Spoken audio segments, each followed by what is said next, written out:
channel World Over Video Gaming, powered by Playday.id.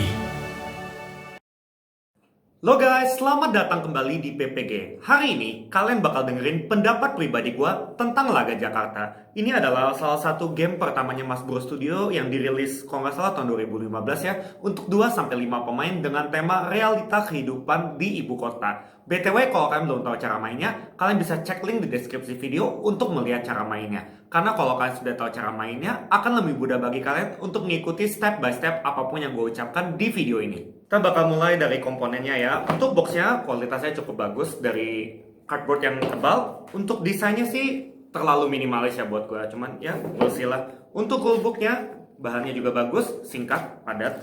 Dan ini token-tokennya gue suka karena dia walaupun kelihatannya tipis tapi dia bahannya solid, kuat. Terus ini token aksinya clear, bening, besar sekali dan kelihatan lebih elegan lah daripada wooden cube biasa atau ini token-token yang lain.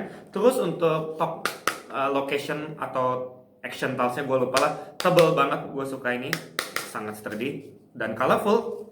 Untuk kartunya ya gue suka juga, banyak sekali pilihan-pilihannya, desainnya juga sangat humoris, gue suka. Bahan kartunya sih tipis, tapi ya ini masih lumayan lah ya, dia nggak separah beberapa game lokal lainnya. Itulah komponennya. So, apa yang terjadi di permainan ini? Kita itu kayak orang yang baru masuk ke dalam dunia peraduan nasib di dunia nyata ini ya. Jadi kita lagi menuju ke ibu kota di Jakarta, di mana kita berusaha untuk mencari pekerjaan, menggapai impian sambil tetap mempertahankan gengsi, mencari uang dan mendapatkan skill. Pada akhirnya siapa yang paling bisa bertahan hidup dan mencapai titik yang diinginkan, dialah pemenangnya. Gua bakal lanjut ke apa yang gue suka dari permainan ini. Pertama-tama, gue suka banget karena ini temanya realita kehidupan nyata. Apalagi gue itu orang Jakarta. Jadi gue benar-benar bisa mendalami setiap apapun event, pekerjaan, dan semuanya yang ada di permainan ini. Membuat gue storytellingnya jadi lebih enjoy. Gue bisa merasakan, oh gue dari pekerjaan yang sederhana bisa naik tingkat jadi yang sesuatu yang lebih. Terus kita mencari impian. Semuanya ini benar-benar tematik sekali. Mekanismenya pun sangat sederhana ya. Walaupun kedengarannya 12 ronde itu lama, tapi sebenarnya tidak.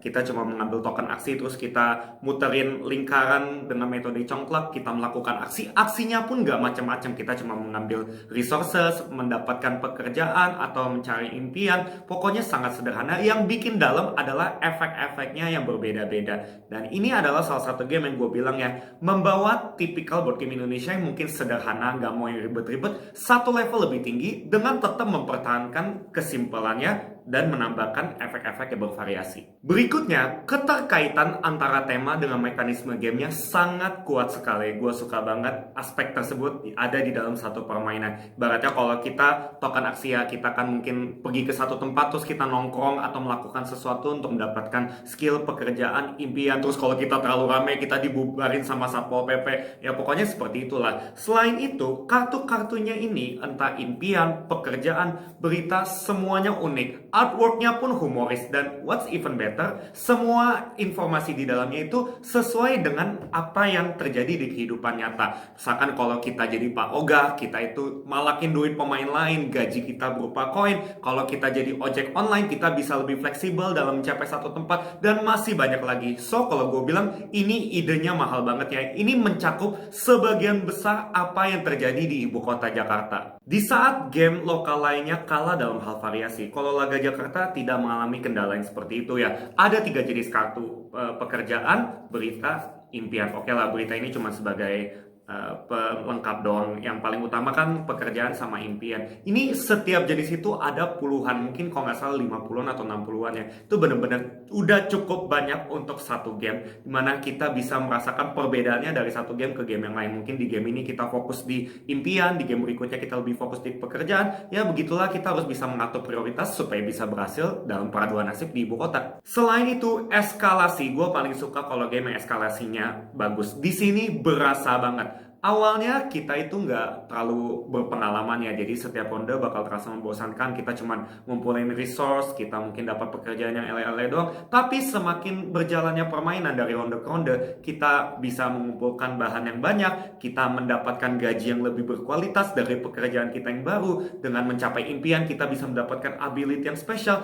Makin banyak yang bisa kita lakukan di giliran kita, pilihannya juga semakin berat, membuat game ini itu jadi nggak monoton. Ada benar-benar perkembangannya kita from zero, hopefully to be a hero. Bicara soal replayability yang gak usah ditanya ya, gue udah jelaskan tadi. Dari 1 sampai 10 mungkin gue kasih game ini 9. Karena kalau 10 itu cuma milik game yang sempurna dan tidak ada game yang sempurna di dunia ini. Tadi kita udah bahas ups. Kali ini kita bakal bahas down-nya. Menurut gua, apa yang kurang dari Laga Jakarta? Yang pertama, rulebooknya ini kalau buat gua nggak tertata dengan rapi. Urutannya agak berantakan. Dan ada beberapa informasi yang menurut gua seharusnya tertulis karena itu krusial, malah tidak ditulis di sini. Selain itu, ada beberapa, bahkan lumayan banyak kartu yang efeknya kurang jelas. Apakah dia terjadi sekali saja saat kita mendapatkan kartunya, atau dia bersifat ongoing yang selalu aktif sepanjang giliran kita? Itu benar-benar ambigu ya. Terkadang gua harus house rule sendiri. Oh, kalau menurut interpretasi gua, ini tuh ongoing, yang ini one time use aja. Mungkin sebenarnya mereka bisa kasih icon-icon penanda yang membantu seperti yang paling umum kan petir, infinite, sama jam pasir. Berikutnya, menurut gua ya,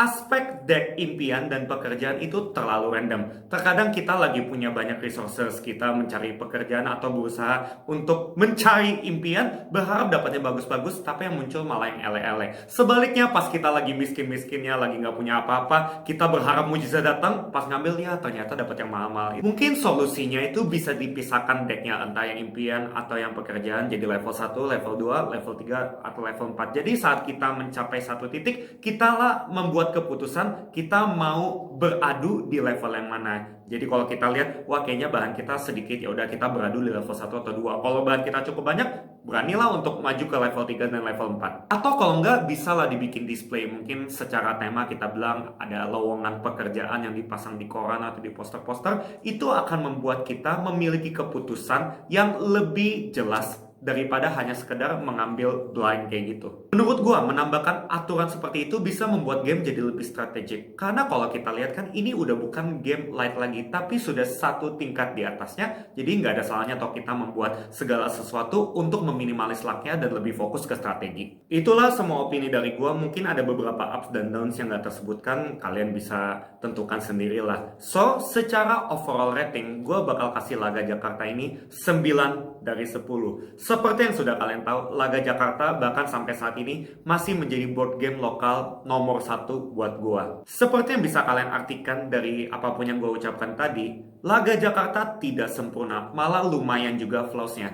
Tapi ini menurut gua adalah typical game di mana ups-nya, kelebihannya itu sangat bagus sampai-sampai bisa menutupi kekurangannya. Ibaratnya itu dari lubang ditimbun-timbun bukan hanya jadi rata, tapi jadi menggundung. Ya, benar-benar gua kayak merasa setiap kali main ini mengabaikan semua yang buruk-buruk tentang game ini dan hanya fokus ke baiknya aja. Tidak banyak game yang bisa memiliki elemen seperti itu ya, dan game ini cukup bagus dalam melakukannya. Setiap kali ada yang tanyakan apa board game lokal yang paling gue rekomendasiin, gue bakal bawa ini keluar, dan setiap kali gue main bahkan dengan grup yang sama, gue tetap merasa senang. Gue mendapatkan feel yang berbeda dari permainan sebelumnya. Walaupun gue kalah, gue tetap senang karena gue bisa membangun cerita gue dengan sangat rapi walaupun tidak sempurna, tapi itulah kehidupan kita di ibu kota Jakarta. Sekian dari gue untuk video ini. Ingat, ini hanya pendapat pribadi gue. Kalau sampai kalian setuju atau tidak setuju, itu kembali lagi ke pilihan kalian. Gua harap tidak terjadi perdebatan di komen video ini atau di video yang lain.